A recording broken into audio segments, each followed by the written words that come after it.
Од целосно нефункционален систем и изгубена доверба во полицијата до бројки што покажуваат дека правдата и сигурноста им се враќаат на граѓаните. Во отчетот по повод една година влада од Министерството за внатрешни работи посочија дека ја завршиле првата година со темелни реформи.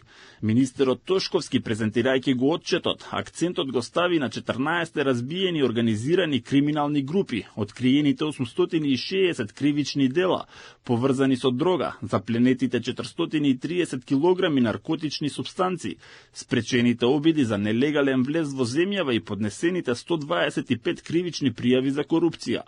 Во време кога правдата е потребна повеќе од кога било, овие резултати говорат за сериозна промена во односот кон криминалот и корупцијата, посочи Тошковски.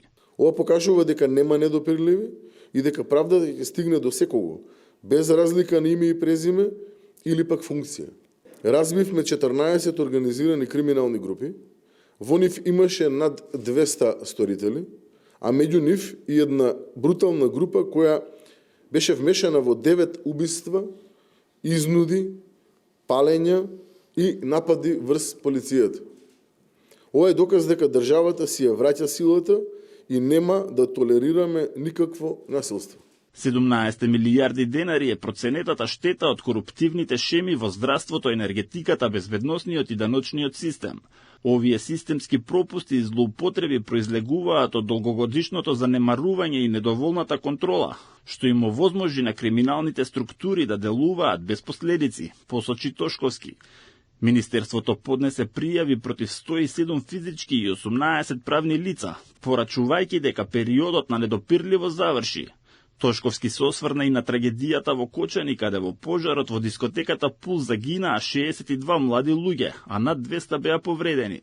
За прв пат МВР спроведе обемна истрага со пријави против десетици одговорни лица, вклучително и поранешни и актуелни функционери. Министерството за внатрешни работи отпочна најголема истрага досега, која што резултираше со поднесување на повеќе кривични пријави против десетици сторители, меѓу кои што има и поранешни и актуелни министри, директори, градоначалници, раководители на институции, полициски службеници и други носители на функции. Тошковски подсети на хаосот со пасошите за кој рече дека веќе е минато. Набавена е нова машина за издавање документи, па сега тие се издаваат навреме и со ред. Нов софтвер за менеджмент на воздухопловни операции, дигитални алатки за форензика и сервис за One Stop Shop. Унапредено е нивото за безбедност на личните податоци во МВР, со вложување во нова опрема, реконструкција на објекти, отворени управни служби и засилен граничен надзор. Од МВР велат дека ова е само првиот чекор кон долгорочна стабилност и поставување на здрав систем во државата.